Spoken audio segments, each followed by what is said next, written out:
ni nyina na ye fa omo nyina ye fa omo di free Bawumia nti Bawumia de aka nipa ba ko pe ene ye ne strong ti say yewra friend say ne middle bet friend say ayu afriye betimi aka so no penance waka Bawumia gility mu nyina ma Bawumia sesifo nti Kwabre Japan wo hwe Kwabre Japan ensem a wo keka to against Bawumia west more than Kennedy de kro kan Kwabre Japan so engineer Kwabre Japan ye wo me a fi 1992 so na SS odwan ne MPP ne papa ne nam so a Kwabre Japan nya fi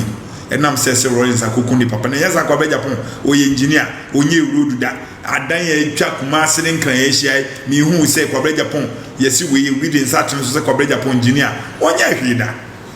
ena de bia obeba sisi okwakotua 100,000 wakofa form wasentua 500,000 na wasa enso ye bewie no onya 5% impo all the 16 region ontimi nya baabia onya office wo baabia enso se eye na ye omo fekeke medwen ho amenti ase munyina no loyalty ma atofom Bawumia mo tai nechi se o tai wo bi achi a Bawumia tai na na do achi din wan paba wan yewi enti se o tai nipa na chi dia tai na chi but me de me ma de hye se MPP o mo nim so mo pe power dia mo hwe ne ma ekosu ya mo de ma Bawumia mo ba chire mo me sisi no I'm not Kennedy fan I'm not Bawumia fan me sisi I'm dealing with the Ghanaians ne da no ne de ato obia make sure say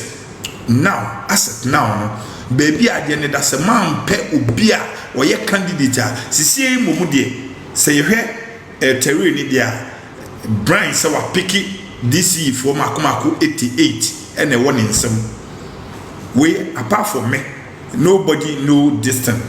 Brian say from Brian yankasa se onu sisi wenya DC no 88 or per more ena aka ho ni nyina asasa ankofo we nyina nkebe ko Bawumia ho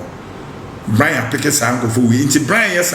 Brian soon to me sign Canadian to Brian Benam Brian soon a Canada film to me the me say me my dream children as a Canadian name Brian ya alliance kese we ni ano the Brian be ebia the vice president I hope so two businessmen kebe boano as a Canadian be ne side e be boano be send ye ko ne de bibie ni hu betimi asesa se bibi be sesa de na politics de bibi atimi si bet Canadian take over enti mo na maka no baby obia wo bia no enam se Brian ne educhum o ma hwinhwan Bawumia Camp nim ena we so de ne dia Kwabre Japan so de dia Kwabre Japan de ontimi ntwen ko fu free Bawumia but ama o mama Bawumia mo ya kakra in fact eno de fat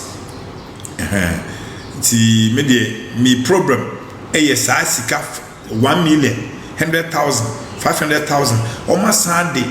4 million dia sambetu Kennedy su Dominican tentama kotua another 4 million e dia mase yemfen koye delegate conference enu na ema me catch security for ne say obi bia na obeka se muni nechi no mo hu sika nko a party for nechi mo make sure say each person will get 500,000 Ghana cedi for 8 years na omutwa ya o ma obi ahwe no enye sa dia mo kodi akire no onia opra obi pra obi bia ebe yo sasane e wokruma MPP omo ni sympathy nti woni MPP for delay me I don't have anyone sympathy ketu bi krama MPP a member of say MPP kuo kese ne de me ni single sympathy no because omo we di pane e wo wa omo nwe ho omo chese ti in fact to me ne de Brian contest no wa boa Kennedy aje onte politics na say Brian Remo no Brian on masse obewini Brian timi wini da no magic but Kennedy aban wo so awatimi a contest hwe baby north ye call north Kennedy atimi a penetrate with the 37 point something nanado ankasa ehun ye nanado say each the president ankasa yem hye no say opo baby am this kakowura ye nyina wow eha president pa so na sisi ya president nini hobi ma ye nyina ya ye local David omo mafia work no mo ye de so mo diago e fi no mo de party ni shafo mo muti opposition ye mafia work we mo omo ntia say this administration na buy no me de me hu ni say omonti nioma bi ase bet Kennedy apepere ne ho no odi mirika kotua saa 4 million Ghana cedi no sisi omasa de another 4 million cabinet neck bar ebeba so see development potentially could be more. Yeah, it be great. Bet me I more than that. It bet me I more than. What they are mentioning so. We a map on you. You want to be on MPP for being on much 100,000, much 500, more 500,000. 4 million. You say development. And I said, 4 million Ghana. Na minim so mu develop party ni foforo. And on the C party office. And on the minim on the but title that's a development fund. Wow, flat bearer for no obi abitua nti se say ma general secretary Ezgracia say serious minim se sa no mo ye de bi om de be ma general secretary no this is the first time I obeji Ezgracia nti no minim because can mood too much nti ye besre nioma e koso no mo hwe die na party no nioma bibiri koso a e be affect party no Mon planning for how to say Mobeko because 2028 then this your move Momu ba 8 years na mo person mo 4 years o mo fama and no dey me checks make him the system me say nobody can tell me say MPP beat me atiki we ne free this nsem enyeye sisi wo hwe no you can't say for sure me dey me can for sure no there be hwe baby asisi hwe IMF almost started payment for IMF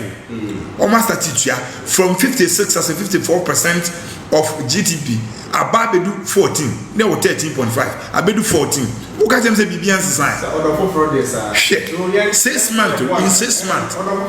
yeah omutimi ya fine maybe I wish any president be oba baso no say mo feel but before adwen say yes say aban we no president need me feel e no ya childish talk e no dey me ni omonya adwen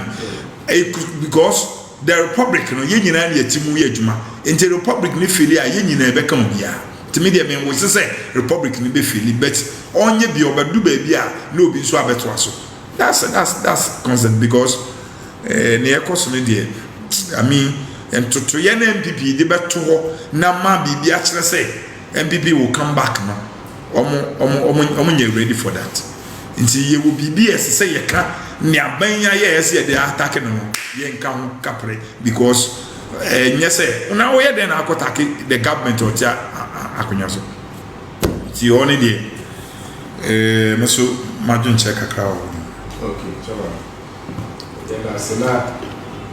on another issue yes is a collaborating a company people near national which is willing and NDC government we asked them Max said former transport minister Kwagwesiama enye ni books nkwan ni documents na ya share one box si se Kwagwesiama de me ye say ye nche no nye ne bi docket so ene nyame adom ye bi ni docket last week Kwagwesiama na etinye mu no Kwagwesiama so ayeshi wakoyuku akwa na okoyi Kwagwesiama ma na fence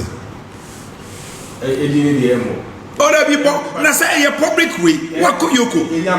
enyama but say ye obi enim say na nado na aponte no business protection when say obi echo my testimony against bia woni pane say obedi atia Kwagwesiama wa promise the government of republic say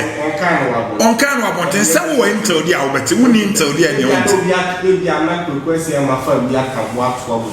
na Kwagwesiama na agina hot yetia mu say osim bebefo ye nipa bonefo enkremofo ye nipa bonefo de wo ankan kremofo sim bebefo ye nipa bonefo na kwa na kwakasam ni nyina egunu so oyuku Kwagwesiama me kura na me ka gu so si ye nche wontem because utimi tam $3 million e de ko Ashanti region say senya be ya Kennedy ebelusu na hoy na be ka bia ma wo